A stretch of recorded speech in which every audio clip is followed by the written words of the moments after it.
Hello Stitcher friends, it's Sarah from Flourishing Fibers. Today we are bringing one of my most joyful designs to life, the Squiggles and Swirls Birthday card. This pattern is pure happiness on paper. I designed it to be incredibly fun and cheerful, from the playful happy squiggles to the delightful birthday swirls. It's the perfect way to stitch a handmade smile for someone's special day. In this tutorial, I'll walk you through the whole process step by step. Don't worry about hunting for supplies. I'll put the links to everything I'm using today, including the digital pattern and the essential tools like this piercing awl, down in the description box below. As we stitch along, if you have any questions, please drop them in the comments. I absolutely love hearing from you. Finally, if you're enjoying creating beautiful things with paper and thread, make sure you give this video a thumbs up and subscribe to my channel so you won't miss any future projects. Alright, let's get our materials together and start stitching. As you can see, I've already transferred my pattern onto this bright and cheerful yellow card. If you need a little help with this step, I have a whole video on transferring patterns and I'll link that for you below. First up, we're going to create the swirly birthday using a whip backstitch. For this project, I'm using all full 6 strands of embroidery floss. For the specific colors I'm using, just check out the stitching guide that comes with your pattern.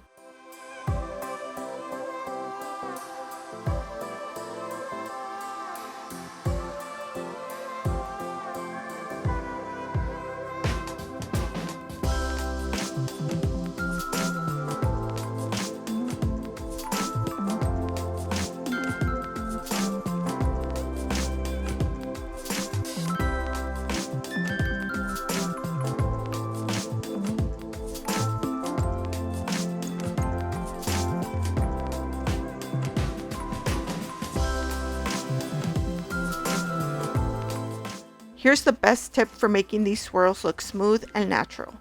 Whip your stitches in the same direction you would write the letters by hand. For example, on this letter B. I'll stitch the main vertical line first, and then I'll go back and whip the 2 curved parts.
Now, you might run into a spot like this on the letter B. I finished whipping the top curve, and to keep the swirl looking continuous, I need to start that bottom curve from the exact same hole where the top one ended. To do this without unraveling my work, I'll secure the thread on the back by tucking it under a few nearby stitches. Then I could bring up a new thread up through the same hole to start the next section perfectly.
Another tip for working in tight spaces, don't be afraid to gently bend the card for better access.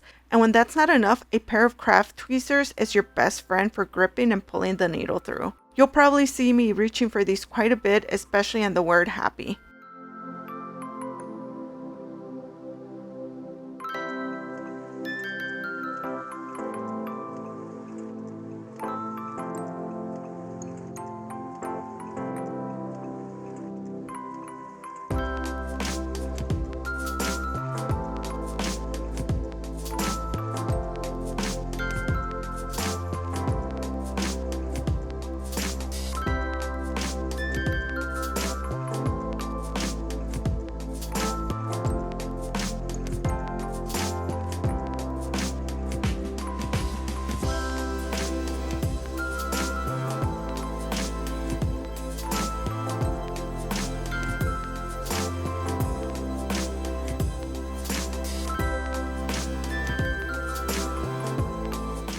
Now for the dot on the I and the exclamation point. To continue that fun multicolor effect from the letters, we're going to combine 3 strands of each color.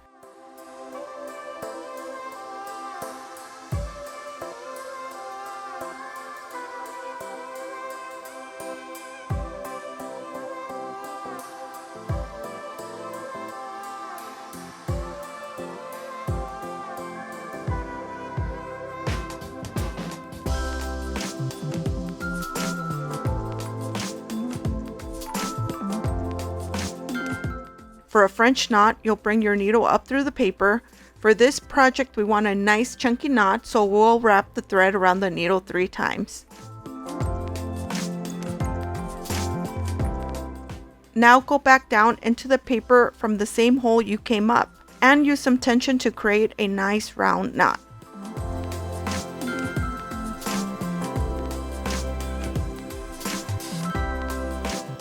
And look at that, a perfect colorful dot. So much fun.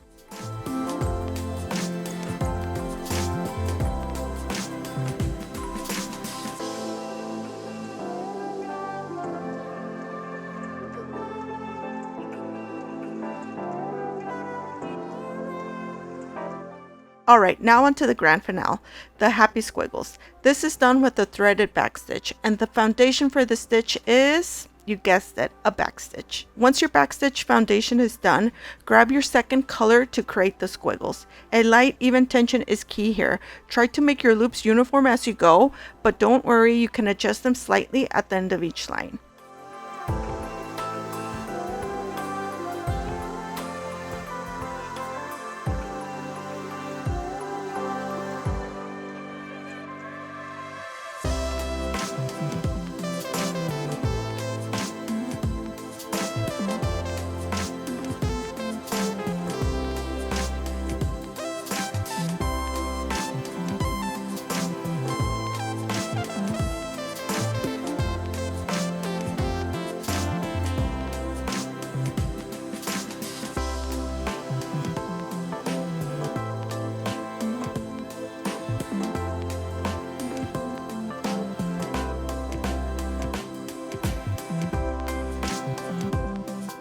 Now this brings me to the most important tip for this section.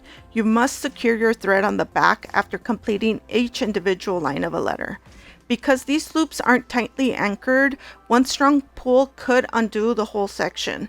Tying off after each line prevents any frustrating accidents and lets you adjust the loops one part without messing up the others.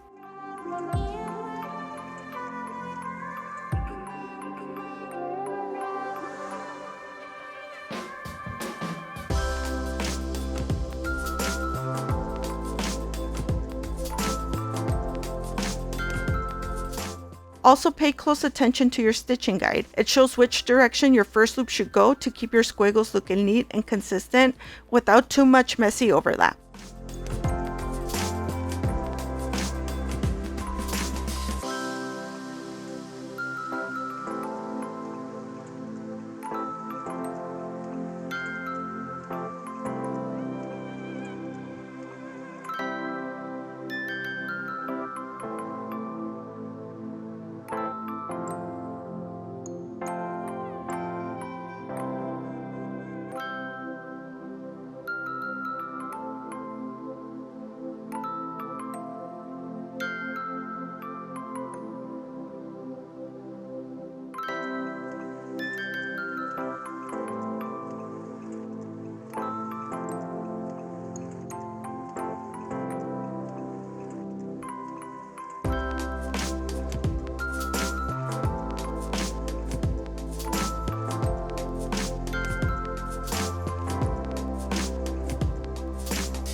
And there we have it all done. Isn't that just so cheerful?